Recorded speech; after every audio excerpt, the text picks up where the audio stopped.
ओम शांति। क्या आप सब खुश हैं? हम बहुत से लोगों को यह कहते हुए सुन सकते हैं कि जब से मैंने भगवान की पूजा या भक्ति करना शुरू किया है, तभी से मेरे जीवन में दुख बढ़ गए हैं। हाल ही में देस्मांगरकरसी जी ने भी इस बारे में बात की थी। कई लोग कहते हैं कि मुरुगन की पूजा शुरू करने के बाद ही उन्हें जीवन में कष्ट आने लगे हैं। इस पर मेरे गुरुनाथ कृपानंद वारियर ने कहा था कि आप तभी पास हो सकते हैं जब आप परीक्षा देंगे। सोने को गहने बनाने के लिए पिघलाना पड़ता है। यदि भगवान हमें दुख में डालकर तपाता है, तभी हम चमक सकते हैं। यदि वह आपके हाथों में बड़ी सफलता देना चाहता है, तो क्या उसे यह जांचने की जरूरत नहीं है कि आप उसके योग्य हैं या नहीं? इसलिए उन्होंने कहा कि हाँ, भगवान हमें परखने के लिए ही बनाते हैं। मुसलमान भी कहते हैं कि अल्लाह ने हमें आजमाने के लिए बनाया है।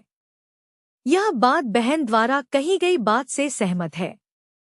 इसके लिए वास्तव में दो चीजें जानना जरूरी है।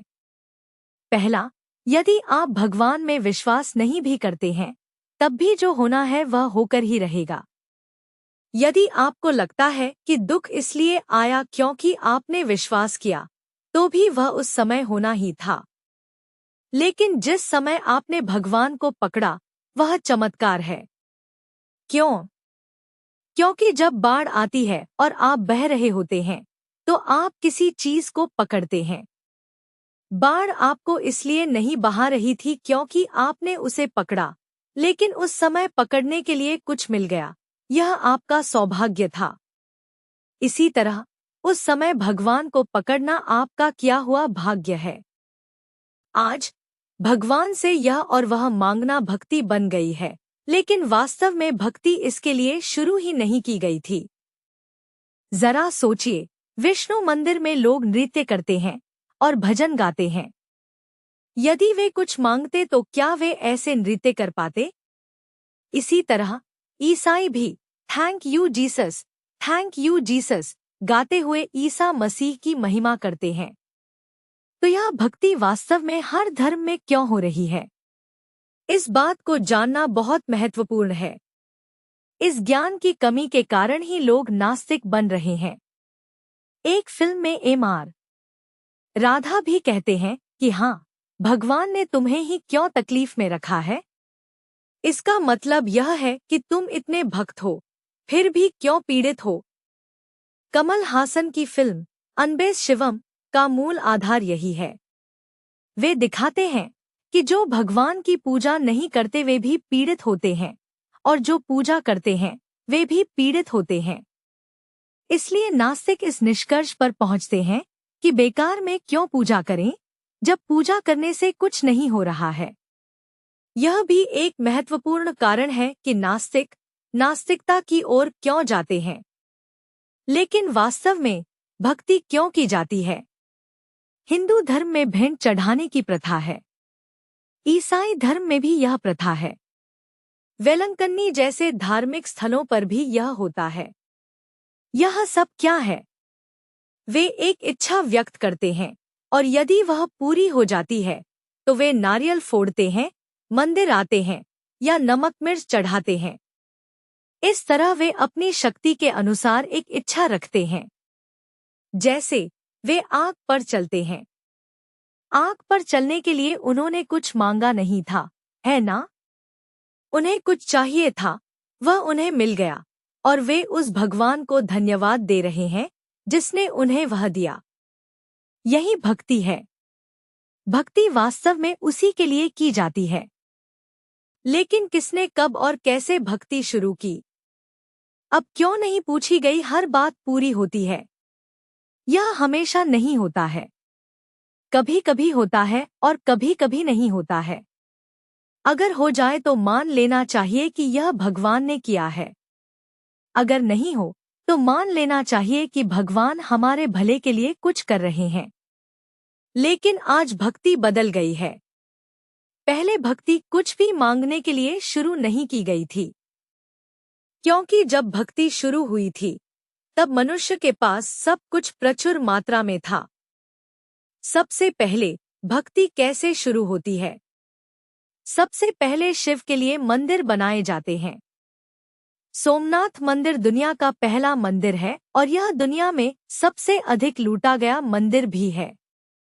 यह सोने, हीरे और रत्नों से बनाया गया था। श्री श्री रविशंकर जी ने कहा था कि आज भी इसके लिंग का एक हिस्सा मिला है, जो बहुत वायरल हुआ था। यह राजा विक्रमादित्य द्वारा बनवाया गया था। उन्हें क्या चाहिए था कि वे प्रार्थना करने गए हों? उस समय कोई युद्ध नहीं था और न ही एक देश को दूसरे पर कब्जा करने जैसा कोई संघर्ष वाला संसार था। इसलिए जब कोई समस्या नहीं थी, तभी उन्होंने भक्ति शुरू की थी। आज हम जो बड़े बड़े मंदिर देखते हैं, वे बड़े राजाओं ने बनवाए थे। उन्हें क्या कष्ट था कि उन्होंने ये मंदिर बनवाए? हमें यह जानना होगा कि भगवान ने हमें क्या दिया है। इसके लिए हमें इस 5000 वर्ष के काल चक्र को समझना होगा। इस 5000 वर्ष के काल चक्र में पहले 2500 वर्षों तक यही भारत भूमि स्वर्ग थी। अगले 2500 वर्षों तक पूरा विश्व नर्क बन जाता है। हम नर्क के अंत में हैं। इस बात को बताने के लिए शिव भगवान अपने निवास स्थान, जो कि तांबे के रंग का प्रकाश लोक है, से पृथ्वी पर आते हैं। वह एक वृद्ध व्यक्ति के शरीर में प्रवेश करते हैं, क्योंकि वह हमारी तरह बच्चे के रूप में जन्म नहीं लेते हैं। उस वृद्ध व्यक्ति का नाम ब्रह्मा रखा जाता है। उस ब्रह्मा के मुख से भगवान जो ज्ञान बोलते हैं, उसे सुनकर आप और मैं ब्रह्मा कुमार और कुमारियां बन जाते हैं, अर्थात हम ब्रह्मा की संतान बन जाते हैं। अर्थात ब्रह्मा के माध्यम से हम भगवान की संतान या छात्र बनकर यह ज्ञान सुनते हैं। भगवान कहते हैं कि जब यह पृथ्वी स्वर्ग थी, तब तुम ही देवता थे। उन्हीं देवताओं की आज मंदिर बनाकर पूजा की जाती है। शिव के अलावा अन्य हिंदू देवी देवता स्वर्ग में रहने वाले थे। जब वे स्वर्ग में थे, तो उनके पास असीमित धन था। वे सोने की ईंटों से बने महलों में रहते थे। उनका स्वास्थ्य कैसा था? रोग का नामोनिशान तक नहीं था। उन्हें हल्का सिरदर्द भी नहीं होता था। उनकी आयु 150 वर्ष थी और वे 150 वर्ष तक स्वस्थ ही रहते थे। वे बहुत सुंदर थे। इतना ही नहीं, सिंह और गाय एक साथ पानी पीते थे। यह बात अन्य धर्मों में भी बताई गई है। ऐसे संसार में काम, क्रोध, लगाव, लालच और अहंकार क्या है, यह वे जानते ही नहीं थे। वे इतने पवित्र थे। इतने पवित्र होने के कारण ही उनके पास धन था। लेकिन 2500 साल बाद उनमें विष, विकार आ जाता है। धीरे धीरे काम, क्रोध, लगाव, लालच और अहंकार आता है। तब स्वर्ग का सुख कम हो जाता है, सुंदरता कम हो जाती है, स्वास्थ्य कम हो जाता है और गुण भी कम हो जाते हैं। तभी उन्हें भगवान की याद आती है। क्योंकि जब स्वर्ग में असीमित सुख था, तब उन्हें भगवान की याद नहीं थी।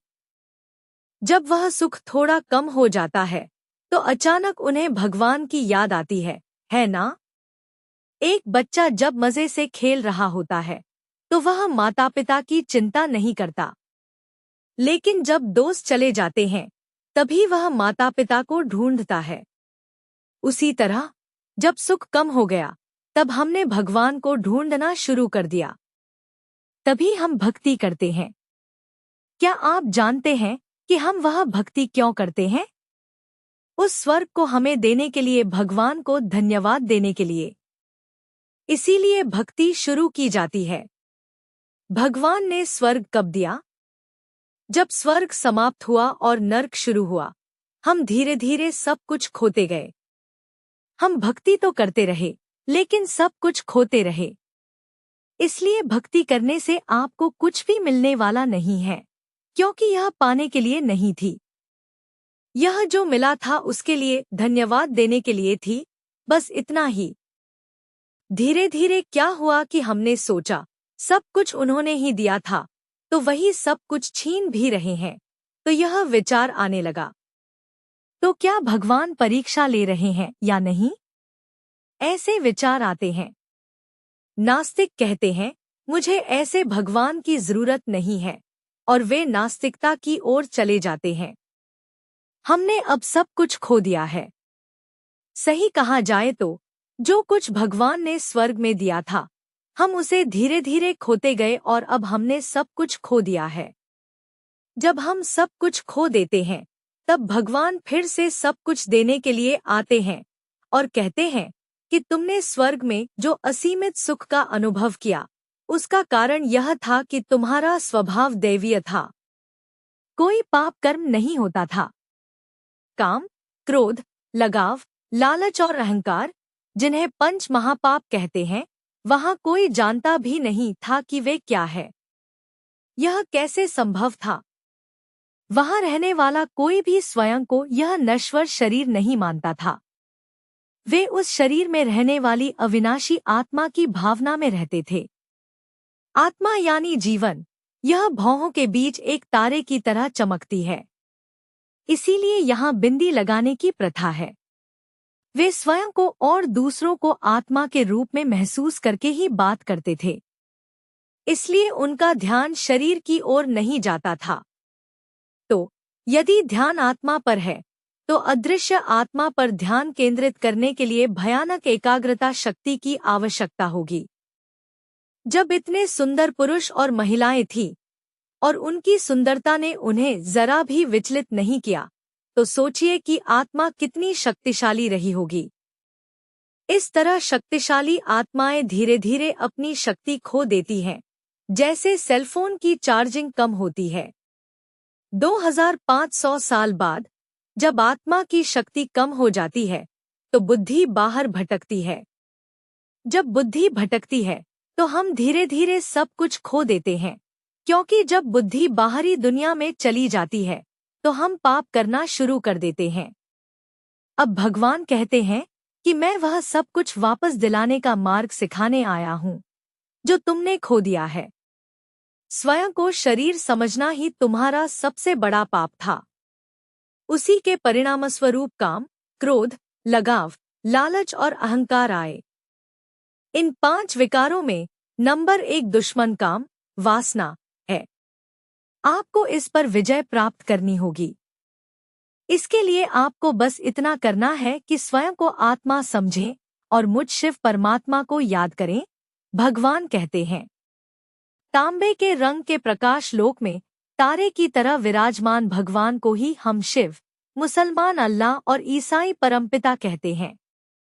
भगवान एक ही है। हमें बस 2 काम करने हैं।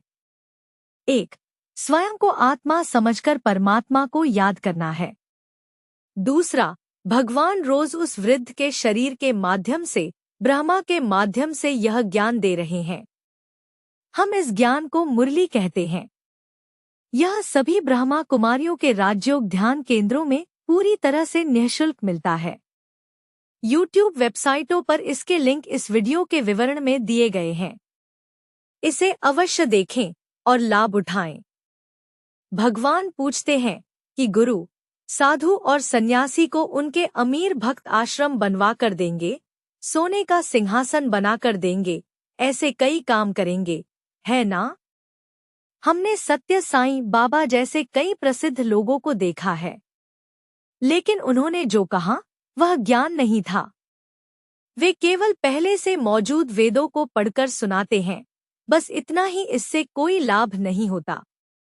2500 वर्षों तक भक्ति करते करते हम नीचे ही आए हैं, लेकिन अब भगवान वह सब कुछ वापस पाने का रास्ता सिखा रहे हैं जो हमने खो दिया है। लेकिन भगवान पूछते हैं कि तुम मेरे लिए क्या कर सकते हो? वह ऐसे हैं जिन्होंने कभी कुछ अनुभव नहीं किया, उनका कोई शरीर नहीं है। हम उनके लिए क्या कर सकते हैं?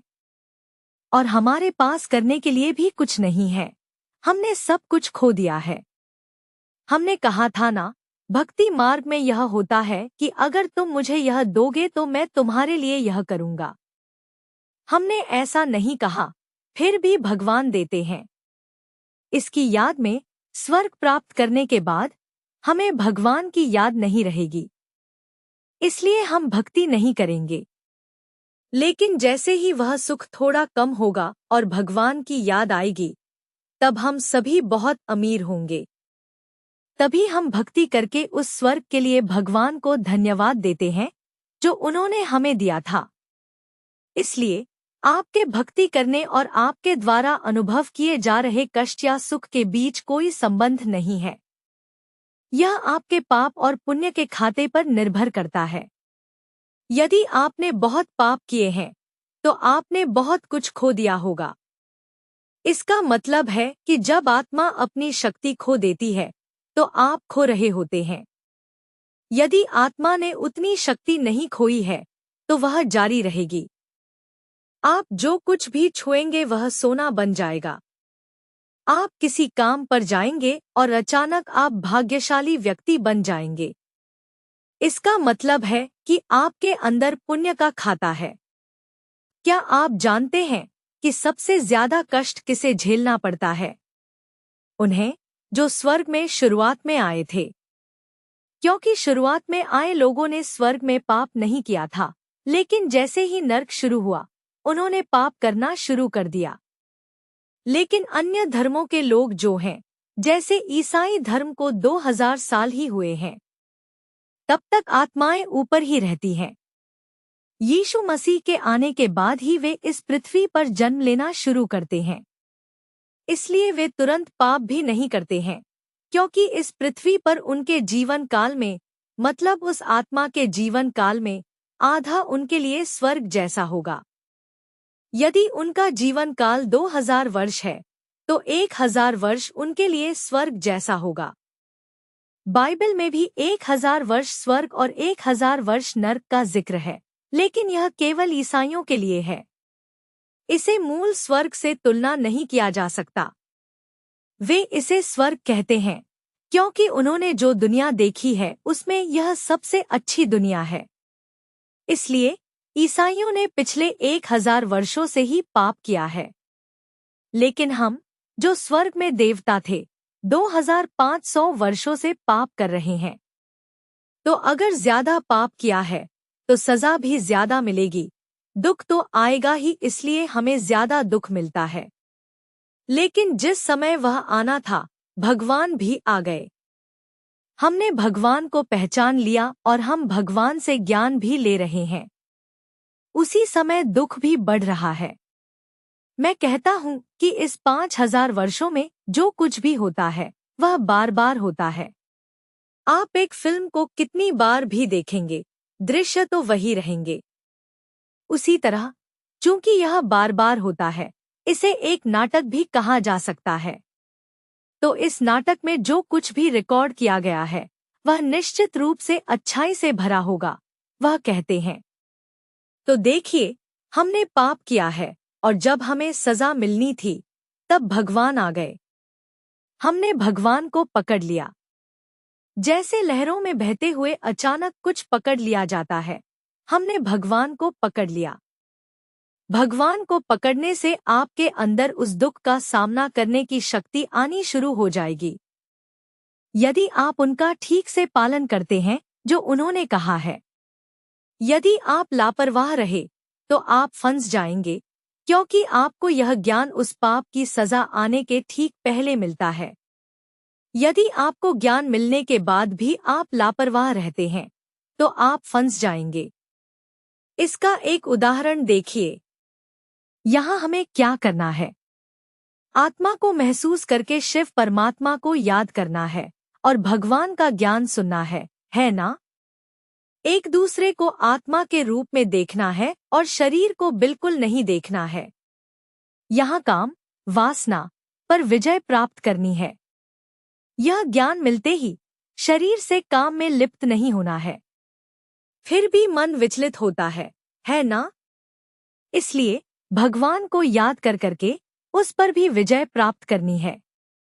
यही इस ज्ञान की महत्वपूर्ण बात है। एक बहन को यह ज्ञान शादी के तुरंत बाद मिलता है। उन्हें तुरंत निश्चयात्मक बुद्धि मिली, क्योंकि स्वर्ग की आत्मा होने के कारण उन्होंने तुरंत इसे पकड़ लिया। उन्होंने कहा कि मैं इसका पालन करने जा रही हूँ आदि। तभी उनके पति तनाव में आ गए। उन्होंने कहा, अभी शादी हुई है, तुम अभी से काम को छोड़ने की बात कर रही हो। उन्होंने धमकी दी। धमकी मिलने पर वह ब्रह्मा कुमारी केंद्र जाना बंद कर देती है। उसके बाद वह गर्भवती होती है और एक बच्चे को जन्म देती है। उस बच्चे को जन्म लिए लगभग 20 साल हो गए हैं, लेकिन वह बच्चा जन्म के समय जैसा ही है। शारीरिक विकास भी रुका हुआ है और मानसिक विकास भी रुका हुआ है। वह बच्चा ही बना रहा। उन्होंने कहा, भाई, यह बात सबको बताओ। मैंने जो गलती की वह किसी को नहीं करनी चाहिए, क्योंकि भगवान इस पाप से बचाने के लिए ही आए हैं। वह जो कुछ भी कहते हैं वह संकेत है। यदि आप आंख बंद करके उनका पालन करते हैं तो आप बच जाएंगे। यदि आप बहुत बुद्धिमानी की बातें करते हैं कि क्यों और कैसे, तो फिर सजा भुगतते समय आप सोचेंगे, ओह, उन्होंने इसके लिए कहा था, लेकिन तब पछताने का कोई फायदा नहीं होगा। फिर भी जब आप भगवान के मार्ग का पालन कर रहे होंगे तब भी बहुत समस्याएं आएंगी, क्योंकि हम इतना पाप करके आए हैं, है ना? फिर भी आपके किए गए पाप की तुलना में जो सजा आपको मिलती है वह कम होगी। वह सजा भी बहुत ज्यादा होगी। तो सोचिए, अगर पूरे पाप की सजा मिली होती तो क्या होता? क्यों इतनी परीक्षा पर परीक्षा आती है, खासकर ब्रह्मा कुमारी बनने वालों को? इसका इस नाटक में विश्व के लिए एक बहुत बड़ा लाभ है। वह क्या है? हम कहते हैं कि 5000 वर्षों का यह एक कल्प है और हर कल्प में वही होता है जो हो चुका है। तो इस पूरे कल्प में सबसे अधिक पाप करने वाले हम ही हैं। स्वर्ग में देवता रहे भी हम ही हैं और भगवान का ज्ञान सुनकर फिर से देवता बनने वाले और स्वर्ग जाने वाले भी हम ही हैं। जो लोग बीच में आते हैं, यानी यह मत सोचिए कि केवल अन्य धर्मों के लोग ही आते हैं। हिंदू धर्म के भी कई लोग होंगे जो स्वर्ग में नहीं आएंगे, क्योंकि स्वर्ग में कुल 33 करोड़ ही होते हैं, जबकि आज जनसंख्या 1000 करोड़ है। तो देखिए, वे 33 करोड़ भी शुरुआत में नहीं आएंगे। अंत में देखेंगे तो 33 करोड़ होंगे, लेकिन शुरुआत में केवल 9 लाख लोग ही होंगे। वे ही पूर्ण स्वर्ग के शुरू में बिल्कुल नए स्वर्ग में आकर पूर्ण सुख का अनुभव करेंगे। तो किस आधार पर कुछ लोग पहले आते हैं, कुछ लोग बाद में आते हैं, कुछ लोग राजा जैसे ऊंचा पद पाते हैं और बाकी प्रजा बनते हैं? सभी को सुख तो मिलेगा, लेकिन राजा के पास अधिक सुख, अधिक धन होगा, है ना? तो यह किस आधार पर है?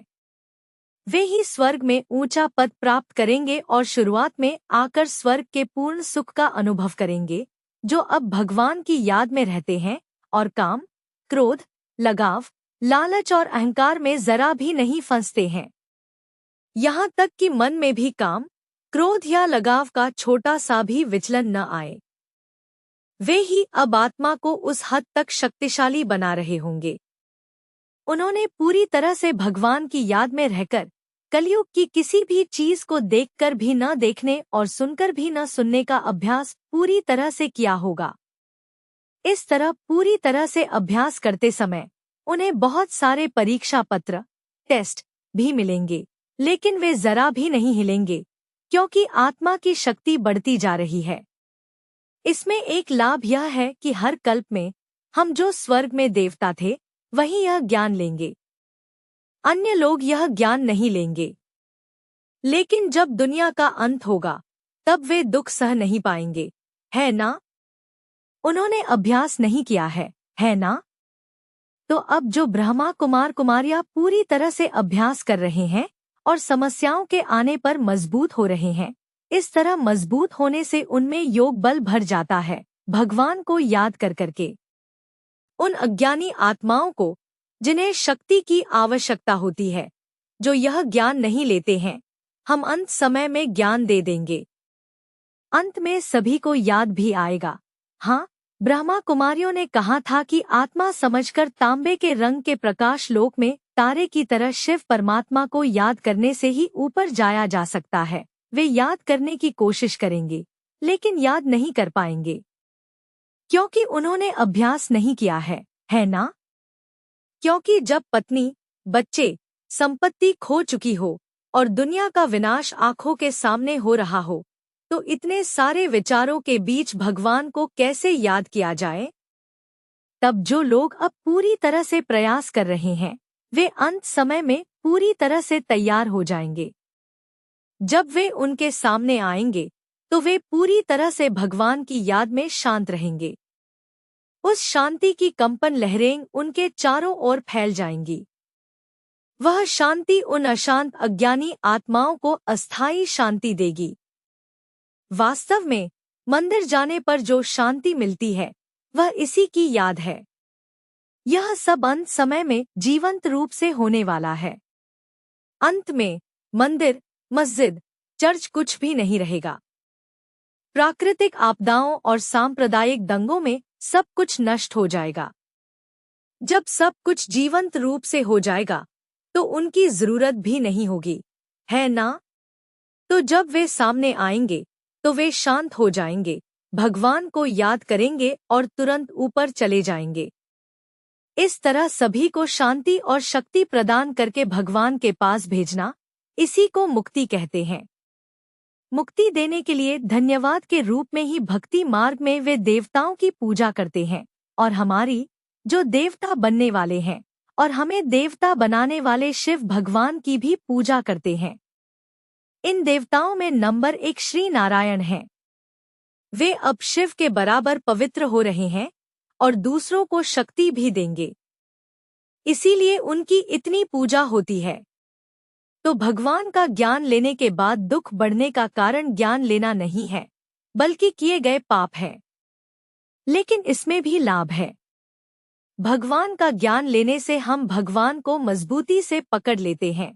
याद के माध्यम से शरीर से नहीं पकड़ते, बल्कि तांबे के रंग के प्रकाश लोक में तारे की तरह विराजमान होने की याद में ही रहते हैं। उन्हें जितना ज्यादा याद करेंगे, आत्मा उतनी ही शक्ति से भर जाएगी। जैसे जैसे शक्ति भरेगी, सबसे पहले आप पाप नहीं करेंगे, और पहले किए गए पापों के दुख से भी बुद्धि हट जाएगी। यदि आप उसे दोहराते रहेंगे तभी आपको दुख होगा। आत्मा कमजोर होने पर ही उसे दोहराती रहती है। भगवान को याद कर करके हम आत्मा को शक्तिशाली बना लेंगे। स्वर्ग जाने की खुशी के बारे में सोचते रहने से अंत में उस आनंद में आने वाला दुख एक बड़ा दुख महसूस नहीं होगा। मान लीजिए किसी को लॉटरी में अचानक करोड़ों रुपए मिल गए। उसे मच्छर काटता है, तो मच्छर का काटना उसके लिए कोई बड़ी बात नहीं है।